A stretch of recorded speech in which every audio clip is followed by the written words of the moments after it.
So who's going to win the war of words? Let's bring in media guru and pollster Frank Luntz. Okay, Frank, can the Democrats successfully kind of wiggle out of this, given kind of the polls that they've leaned on that shows the growing support among the young for socialism and some of the ever more radical leftist positions of their prime candidates? What do they do here? Half of all Democrats say they would vote for a socialist. And this is work that we've done in the last 8 weeks. What you have right now is a battle, but it should not be a battle between socialism and capitalism. It should be a battle between socialism and economic freedom. And that's what I hear the Republicans starting to say. Because in the end, socialism means government control, government interference, all the things Americans don't want. But one warning, Laura. Young people are moving further and further to the left, and Republicans are going to need a message to attract them if they are to be successful. All right, well, let's get to a word that we've been hearing a lot of lately. Watch. It's about your dignity. The values and human dignity. A sense of dignity. Good for you. Dignity. Good for you. And we did not talk about this before. Dignity. And that's just a couple of times. There are about 10 times they mentioned that in the last And they're all doing debates. it now. So clearly someone's advising more than one candidate at the same time. But you know why? Because what they're trying to say is respect. If government doesn't respect you, then the only way that they can get around that is by using the word dignity, raising human dignity. It's a word that goes back to the 1960s. It was first used for European socialism. I do think it's going to play well here. When they say dignity, however, I think you hear the Republicans and more conservatives come back and say, because a lot of the most undignified people in the, let's say, the entertainment elites have said the most horrific things. They criticize Trump for being coarse, but what they've done is like beheaded images of Trump, the most disgusting images of Melania.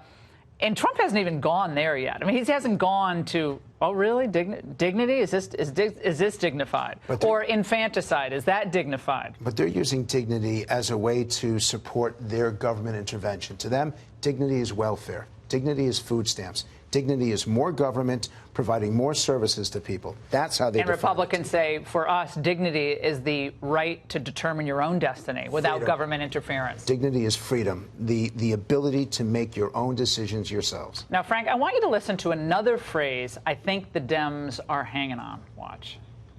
Healthcare, in my view, is a human right. Healthcare is a basic human right. We should give everyone in this country healthcare as a basic human right for free. Healthcare is not just a human right, it should be an American right. Good for you. I mean, I'm coming for your job, Frank. No, you're not going to need me anymore because those videos are so good. Yeah. And this one, 60% of Americans agree, and the numbers are increasing over time. My concern is that the Democrats are now using sometimes language of the right as a way to push policies of the left. And conservatives have to be careful about that. You use softer, gentler, kinder words to push things that are about either government control or government giveaways. And the conservatives need to have a message. They need to have an answer to that.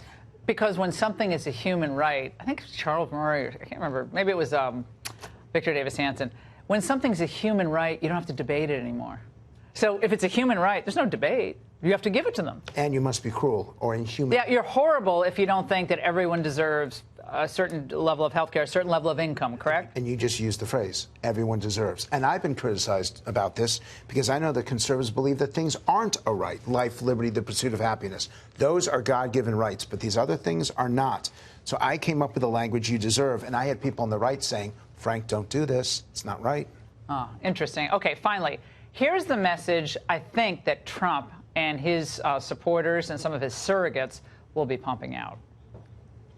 Our goal is peace and prosperity, not war and destruction. I'm very excited about new possibilities for peace and prosperity. What's your message for the vote? Peace and prosperity. Good for him. Interesting, because the Republicans haven't really been on the peace side, have they? No, and right? I swear that you've been following me, because I had a meeting over at the State Department today where I was talking about that word peace. Why are we not promoting it? And Trump is doing it, but it's only just started. Peace and prosperity are priorities number one and number two for the American people. If that's his theme, then he's headed in the right direction. Frank, we were talking about this the other day, but liberals used to believe in peace. They were like the peace sign. make love, not war. Now Trump's like, I don't want to make so much war. I want more friends around the world. And they're like, how could you kowtow to these people? But liberals also believed in freedom. If you go back to the Crosby, Stills, and Nash songs, freedom is always on the left. Right. And now freedom is on the right. And control. So control versus freedom, liberty, responsibility. We're going to be unpacking this throughout the whole election cycle. This is going to be fun. Let's remember, economic freedom, not capitalism. That's key for those on the right. Fantastic. Frank, thanks so much.